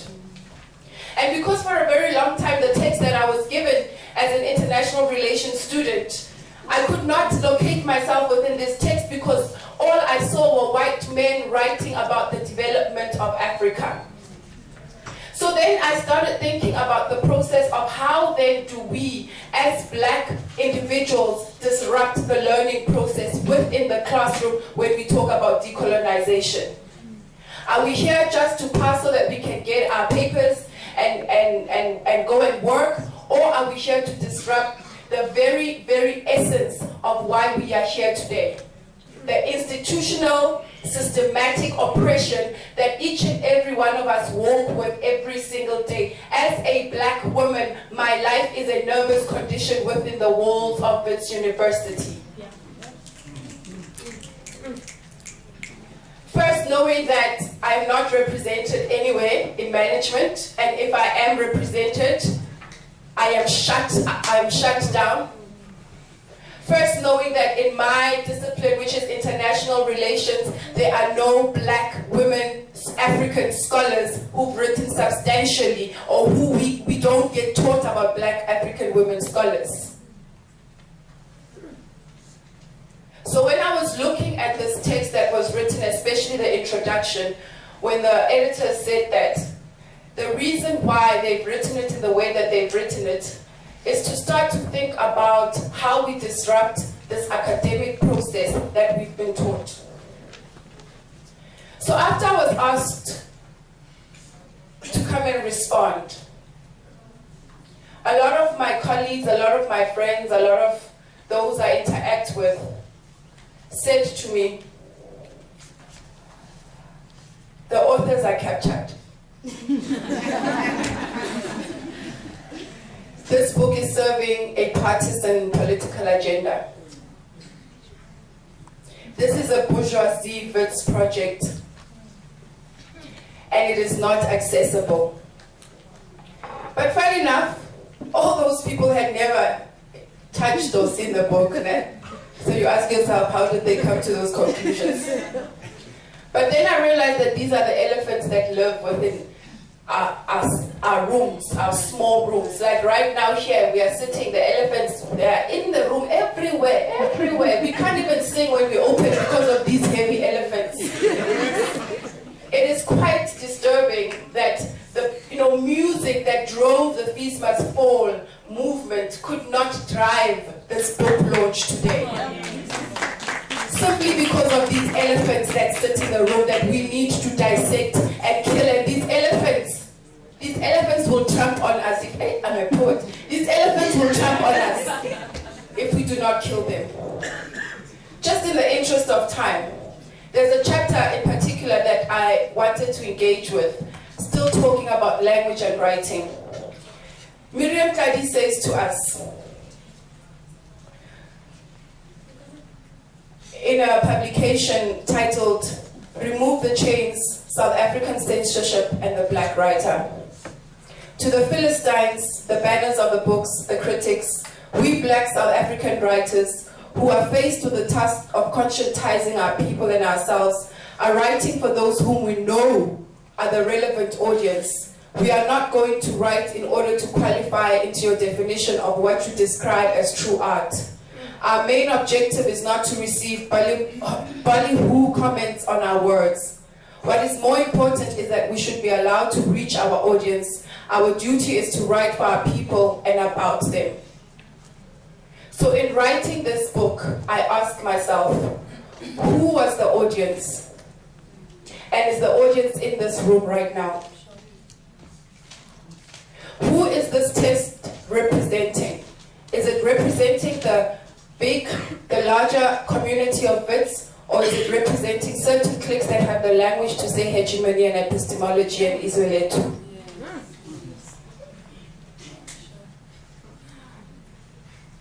And why are we telling these accounts? Are we telling these accounts to be written in history so that in the future they can say Viva Malebu Viva? Or are we writing these texts so that those who have no language to express themselves can locate themselves within the movement? Because I think that's the most important part of why this was written. As somebody who comes from a science background, who has moved into humanities, it has been important for me that science gets decolonized, and not just 1 + 1 = 2, but if you're building a bridge in Sandton, how does that impact the society in Sandton? And in the process that this book was written, was there enough effort taken to go into the science students and say, give me your account? Because most science students who are featured in this book are already student activists, so they have the language to use in order to express themselves.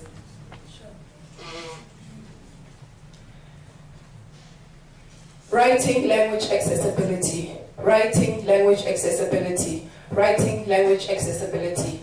As I close, there's a chapter that I was very, English.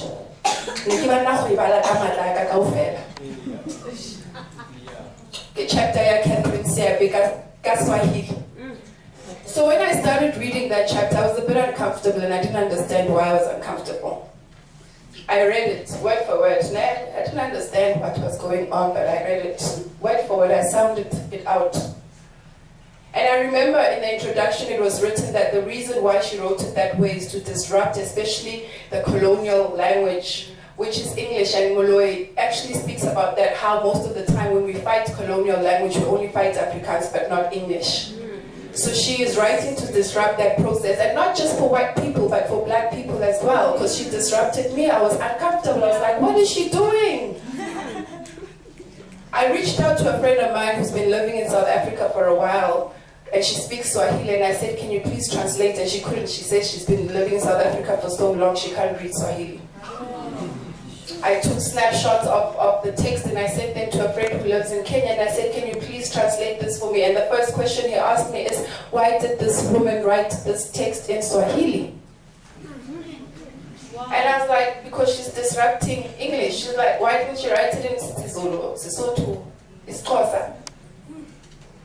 And then I was like, shucks, that's why I was uncomfortable. Because at which point do we appropriate each other as black people? But the text in Swahili did exactly what Busisiwe set out to do.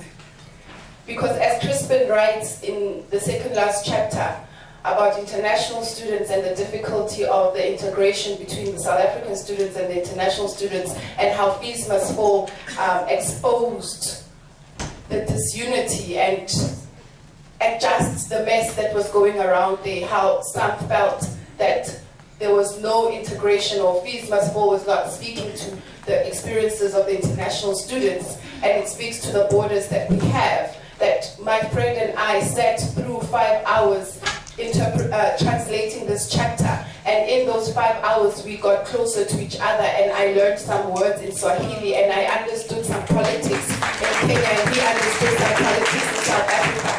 And one thing that was important for him, that he thought was very enlightening, is the role of alcohol in apartheid, and how Busisiwe talks about the role of alcohol in the Fees Must Fall, and how it is up to the students to decide that the same weapons that were used to the 1976 students will not be the same weapons that get used to the 2017, 2016, 2015, 2014, 2018, 2019, 2053 students. So in closing, without a doubt, there are voices that are missing in this book that I would have loved to see. But knowing that we are learning and unlearning and learning and unlearning and learning and unlearning and learning and unlearning, I'm very proud of my comrades that they have put down the experiences for us to learn, because as I read the book, I realize how important it is for that student who will write a letter in 2058 to the students of 2017 and saying to them, thank you very, very much that you have written us into the future. Thank you very, very much that you have written this important text, because for a very long time, somebody like my grandmother, who is Sipho Dimulefe, has been erased from history. And today we know that there are some women like Ntokozo Moloi, like Busisiwe Sebe, like Hlengiwe Ndlovu, who will continually be written into the future. Thank you.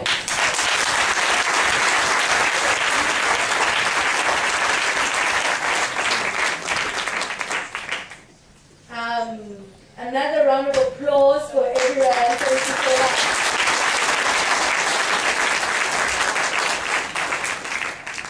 I think this has been a really enlightening exchange and learning process. I was sitting there writing notes. I'm like trying to, and really for me, I think what has been an exceptional moment is all of these ideas, voices, and feelings that we can all share in this moment.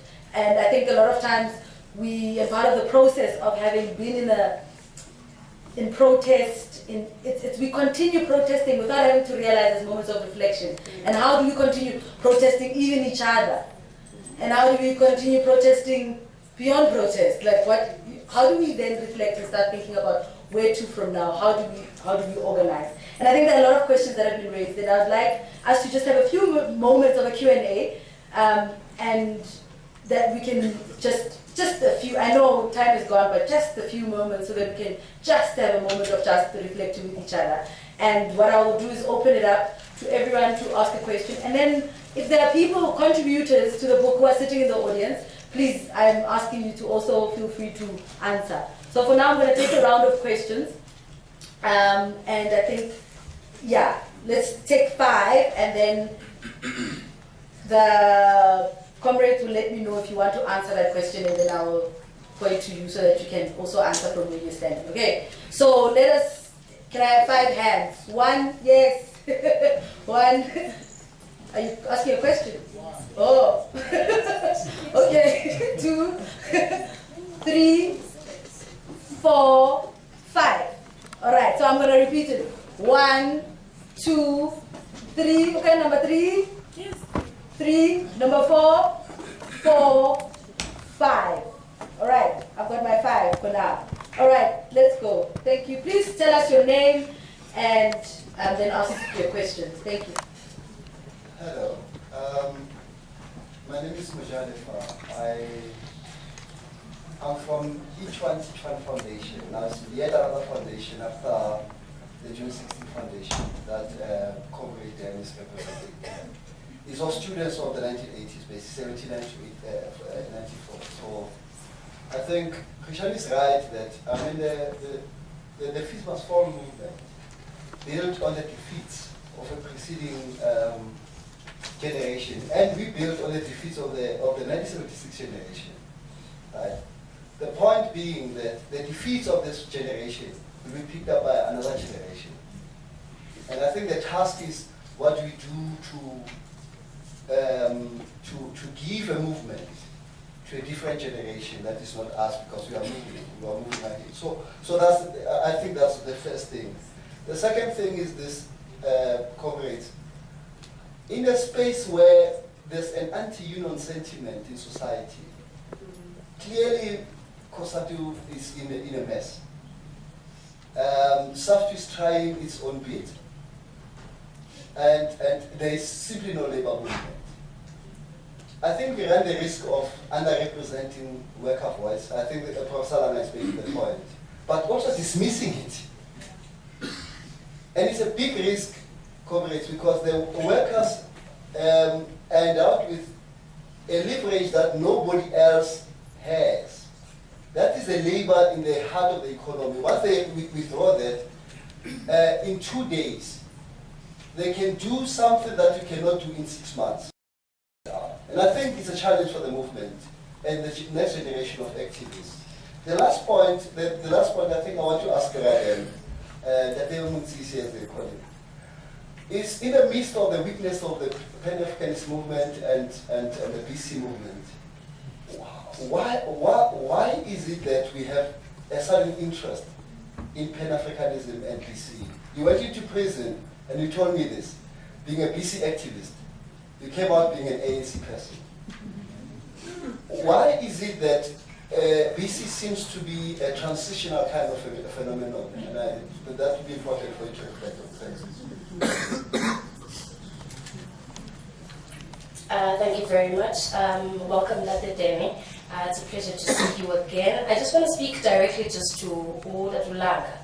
I mean, as a contributor, I understand the fact that accepting and understanding and welcoming constructive criticism can be difficult, because at the end of the day, I'm sort of like an artist and I'm sensitive about my writing. But there's something that you mentioned about the positioning of FMF within a global context. And the contribution that we have on a continental and global aspect. And one thing that I'd like to assure you is the fact that Ghana University at the moment is going through protests for free education is not something that just happened overnight. It took a lot of lobbying, it took a lot of time, it took a lot of engagements with comrades from other African countries, not only being here at Wits University, but having to go down there. I mean, Fatima was one of the people who was in Ethiopia, in India, mobilizing around Fees Must Fall and trying to figure out how we could have the same effect of the international community coming together as they did during the apartheid era, but in this instance for free quality decolonized education. And our contribution is not only in the lobbying, but it's also in us trying to adopt a lot of the strategies that other countries have utilized as well. And that for us also becomes a platform for research as well, and for us also to place ourselves in a situation where we are on the ground at that moment in time, like in Zimbabwe, for an example, when there is uproar and there is protest happening, to understand how essentially those students themselves handle their own state, handle their own government. In South Africa, we get rubber bullets. In Zim, they get live ammunition. So in order for us to be able to navigate how are we going to move forward, we need to be able to understand how everyone else has been moving forward except us during this 6-month break. I think we'd like to call it here Christmas Fall, which we call a strategic retreat. But it's just to say that there's the strategic retreat. But it's just to say that there is a lot, right? And also in the continental and global kind of connections that we're trying to establish, we're trying to also look at the irrationality of this curriculum that we are trying to establish, this decolonized curriculum. Now, Dani, I with all due respect, I don't believe that the decolonization project is just a tall order that cannot be accomplished. I think the fact that it appears impossible should be the most exciting thing about it, because the word itself says impossible. It depends how we engage with, the colonial language. But I think for me, when it comes to the decolonization project, it's something that has to happen and it has to coincide with us attaining free education, which now means we need to be able to think irrationally, and I use the word irrationally specifically because of the fact that what we use as our thought processes and to understand society today is very rational, because it's still within the confinements of the white structure, within not only white monopoly capital but secular capital as well, which is now becoming Indian and so forth, and we can just leave that there. But in the sense and in the respect of the decolonial project, it is for us to be irrational. Now, what we must do when we come back, if we're going to come back, when we come back, I hope we come back, is we need to structure what is this irrationality, what does this irrationality look like? And it's going to appear and it's going to come in a way that not many of you, in fact, I probably think everyone will reject, but I think that is the essence and the beauty of what we're attempting to do with decolonization. So I ask that you do not give up on it, because of the fact that the wisdom from the youth of 76 has to come together with the energy of the youth of my generation, with me. So I need your wisdom with my energy while going somewhere, so that when I get to my end point, I give off the wisdom that I've imparted from you and learned through my lived experience and give it on to the next generation. So please don't give up. It might seem like a tall order, but provide your wisdom that will give you the energy.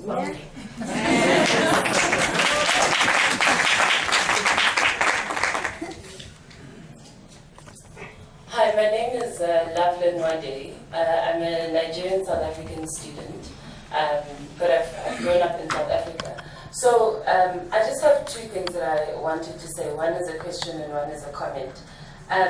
I actually want to start with the comment, and I think it was Fatima. I want to thank you so much for the honesty that you talked with and talked about, especially as it relates to really the cost of protest. I think for me, for a very short time, being part of the Stellenbosch Fees Must Fall movement, what I struggled with a lot during the time was the machinery that the University of Stellenbosch deployed, being the heart, sort of the bastion of apartheid. The machinery that university used to paralyze the student movement there had very, very significant consequences for a lot of us. And I think that sometimes, obviously this is a book about the Wits Fees Must Fall movement, but I think especially in the way that Fees Must Fall was reported on during that first wave of the movement, it didn't talk about what happened outside of Wits, or at least Gauteng really, and the University of Cape Town. But what I wanted to say was that there was a very high cost to Fees Must Fall for a lot of us. It meant some of us couldn't finish our degrees because of the emotional trauma that we experienced, and as you said, it meant that a lot of us are still working through mental challenges and have friends or family that are still sitting through, struggling with that. So I wanted to thank you for acknowledging that. Having said that, what I did want to ask though, and maybe if there are other contributors in the room, I wanted to ask, do you carry any guilt from your participation in Fees Must Fall? I know I certainly do, in terms of what happened with the workers at Stellenbosch. 150 were dismissed for their participation in Fees Must Fall. And regardless of the efforts of students, there was almost nothing that came out of our challenge to that. But what is your guilt? Do you carry any guilt from participating in Fees Must Fall? And then the second question that I wanted to ask, sorry, I'm going to shut up just now. The second question that I wanted to ask was just from a South African perspective. Do you think that there are the blinkers of South African exceptionalism that prevent us from understanding decolonization holistically? I ask that question because my parents, being Nigerian, cannot for the life of them understand why I'm involved in Fees Must Fall, why I'm talking about decolonization. Because they didn't grow up with white people. White people left Nigeria after the 1960s, and the only white people left there are expats, right? And it's the same in a lot of other African countries where the white population didn't stay behind.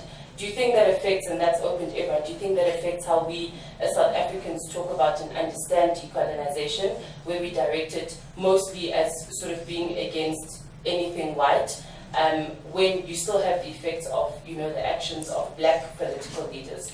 Just to hear your perspective. Thanks. According to my understanding, the Fees Must Fall movement aimed at achieving a free decolonized education. The 2015 and 2016 FMF protest happened. The zero free increment was announced. The very same 0% free increment, that doesn't change the fact that I, as a grade 12 learner from a disadvantaged background, still have to pay 42,000 rands a year for my LLB law course. What is the way forward to ensure that free tertiary decolonized education is viable to the disadvantaged? Ladies and gentlemen,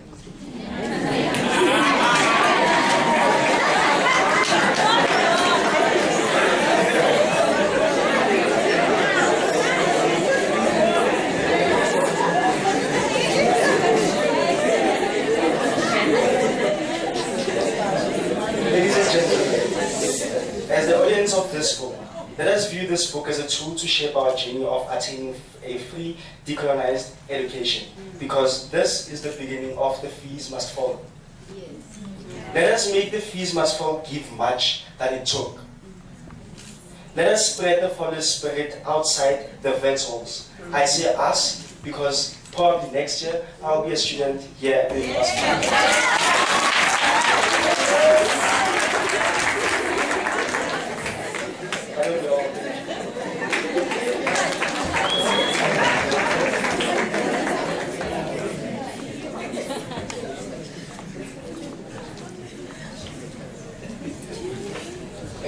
Hello, my name is Uli Masive. I greet you all in the spirit of the green benches. So I'm really happy that Princess Mali was part of the panel, and how she spoke and what really she said is something that I was hoping would not be avoided. The elephants, you know, the elephants are all over. In as much as I've read I've not read the book, and I'm behind in coursework. But I really value the fact that there is, you know, a material reference of the experiences of Fees Must Fall and how, you know, Fees Must Fall happened. But what I want to ask, you know, is maybe to poke the elephant in the room. Humor me a bit. I mean, we said, you know, in 2015 that white people would come and they would take videos about us and, you know, they would make money off of us, and we knew it was a joke, you know.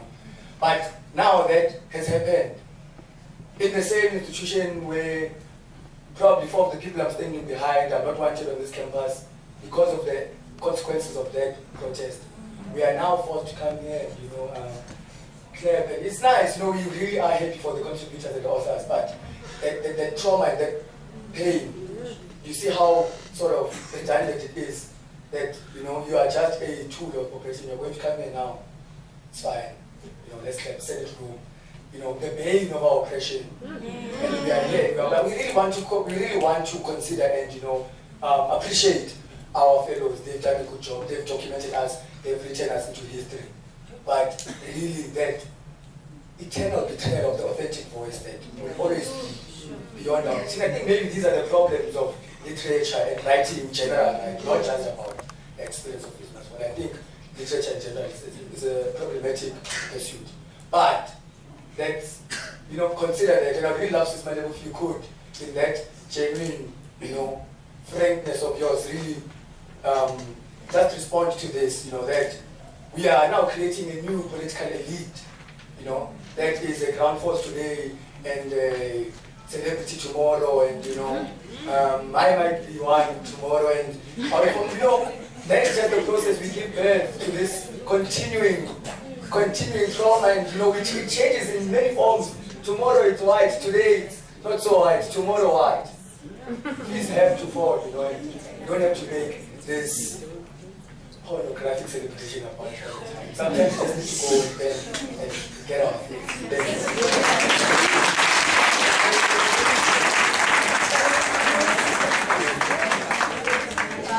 Okay, in terms of time, could I assign questions to the panelists? Okay. There is a question than BC and its interest and its weighing interest. Can you answer that? And then there's the irrationality and the decolonial project. What will it look like? Prof, can I ask you to please engage on that one? And then there is the cost of protest. Can I link it up with the last question? Malebu, can you engage with us on that one? Right? And then do you carry any guilt? Debo, would you want to take that one? Do you carry any guilt? All right? And then are there blinkers of essays exceptionalism? Can I answer that one? Oh, okay. Do you carry any guilt? All right, so Debo, you okay? Comrade will, and Togozo will answer that one. And hold up. Okay, are the blinkers of essay exceptionalism? Anyone wanting to take that up? Prashani? All right, and Comrade Kangiwe, I give you the last one. How to, from a comrade from Maurice Isaacson, free education, how free decolonized education, and what happens to you for next year? What is the way forward? Oh yes, thank you for clarification. What is the way forward? Let's go. Papa, the third, then Nikabo. Yeah, let me say very quickly that in the 60s, you had the banning of the Pan-African Congress, and you also had the banning of the African National Congress. Now, we remember the treason trial and so on and so on. Some of them, a lot of the leaders in prison, some of them in exile, some of them were banned. So, 1968, you have the establishment of SASO. And then later, the consciousness movement come in. But what we should remember is the fact that those band members of the ANC and the PAC were still in the country. And a number of activists of the ANC and the PAC were still in the country. So the natural home for them was the Black Consciousness Movement. So within the womb of the Black Consciousness Movement in the 70s, you will find both the voices of the ANC and the voices of the PAC. So once you get into a workshop and you are addressed by a certain leader of the Black Consciousness Movement, his narrative would border very close to the Freedom Charter. And another one, on another day, his or her narrative would border very close towards throwing them into the sea. So both the PAC and the ANC were very much alive within the Black Consciousness Movement. We had a trial during the period that I was outlining when we were supporting Mozambique. Amos Masondo was arrested, and a number of other activists of SASO, they were arrested. And they were not charged with Black Consciousness activities. They were charged with ANC activities. You see? So, a number of young people joined both the PAC and the ANC, but they were operational within the Black Consciousness movement. You see. So those three liberation movements, your BC, your PAC, and your ANC, they did contribute in the liberation. But having said that, the tall order, it only refers to the students being aware of the challenges that is before them. You see, in 1976, they were saying to us, it cannot be done. But you can't tell the generation of 1976 that it cannot be done. Nothing could not be done. You see. So what we are saying to you is that don't take it that anything cannot be done. You see. It's a tall order, it's true, but it can be done. We'll go. It can be done. Thank you.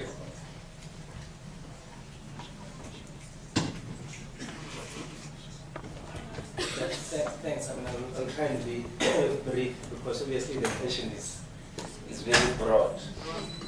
But when you look at the topic around decolonization, like its meaning, it's highly not contested.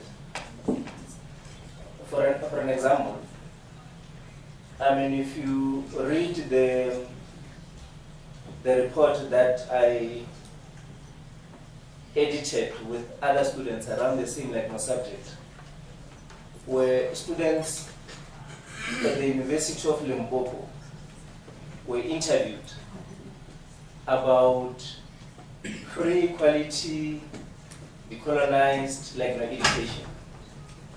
Their understanding of free, quality, decolonized education, they wanted to be taught the same curriculum as Wits students.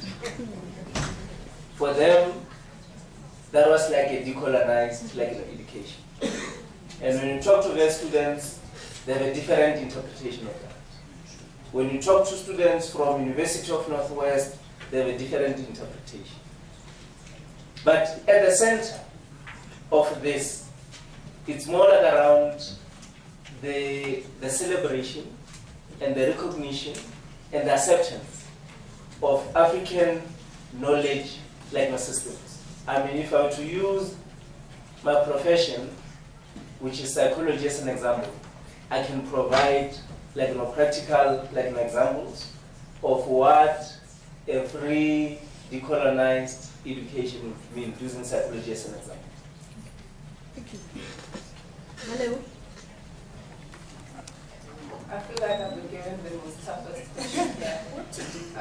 So, on the issues of the cost to activism, something that I always deliberate every single day of my life, it comes to a place where you constantly ask yourself, what's the purpose of life, especially as a Black person?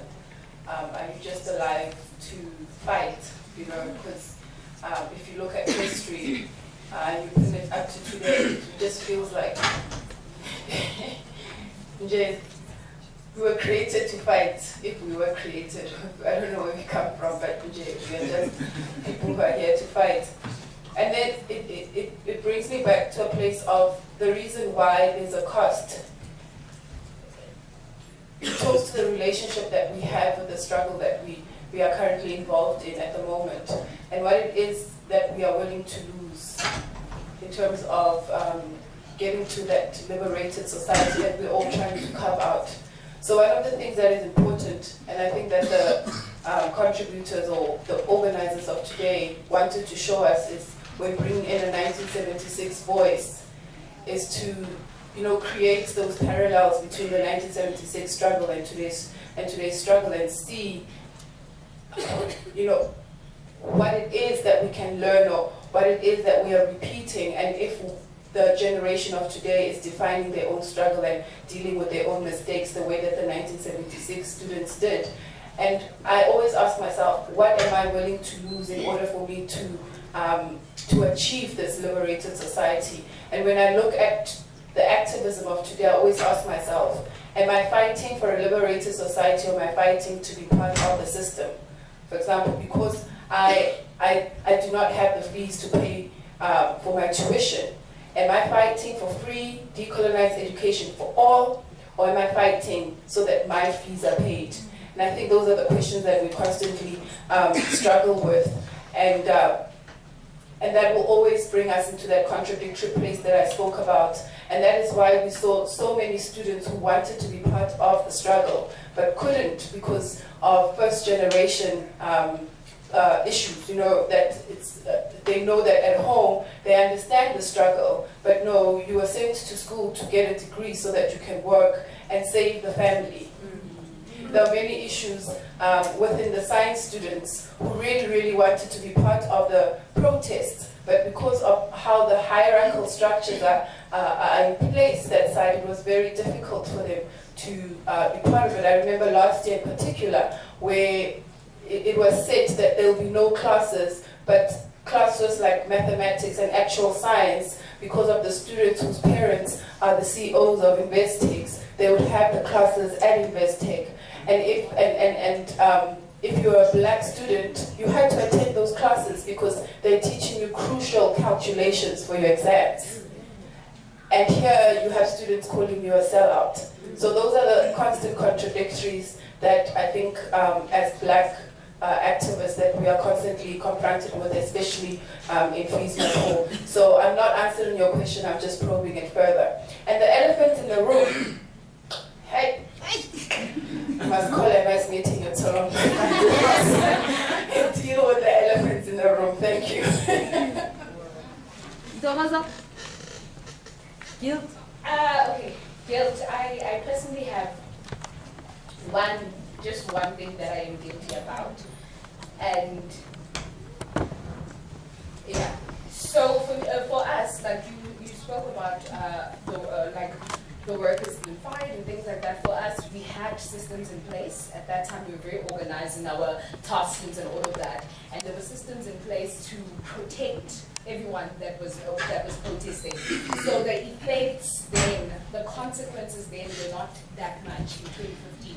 In 2016, it was not the case, but it was just students at that point. If I had to feel guilty about something in terms of the student organization itself, I feel guilty about the fact that whenever we protest, we'll protest together and we'll speak about the cost and all of that, and we all understand.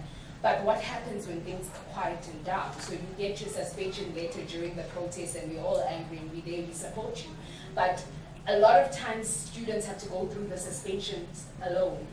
There's no support systems. There's no asking, how are you doing?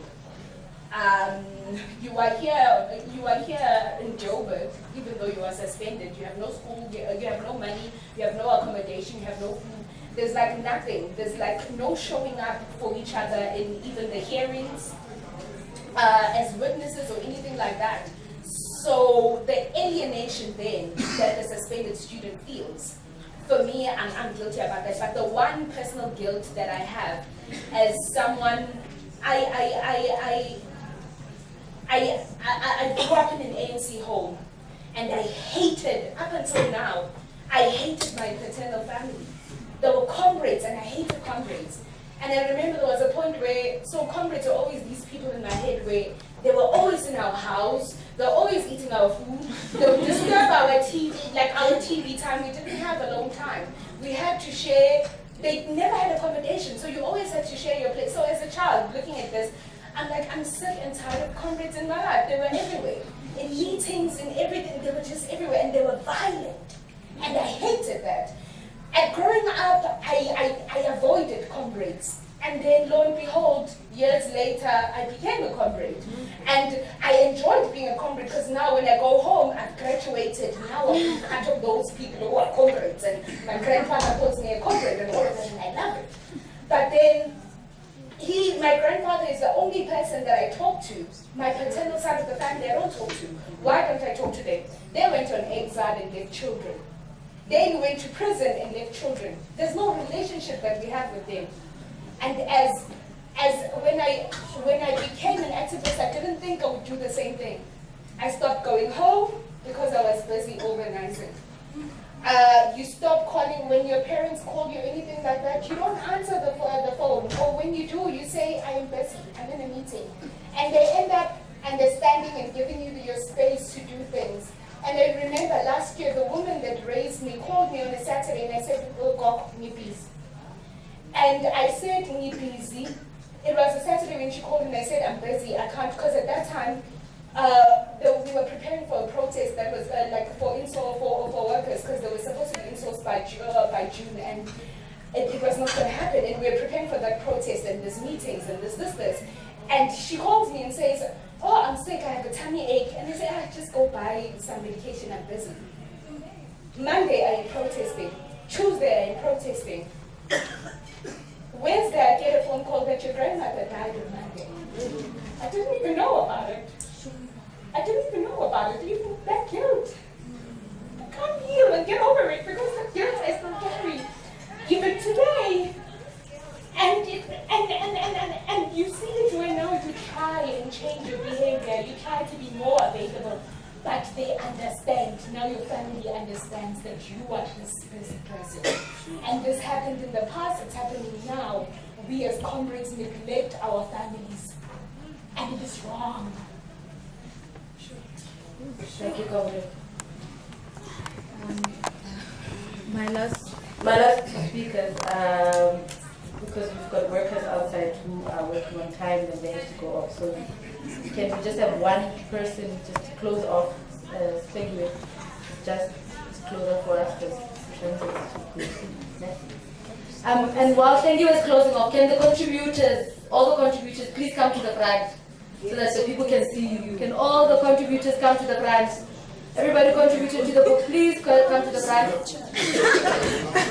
And then, while Spengwe gets ready to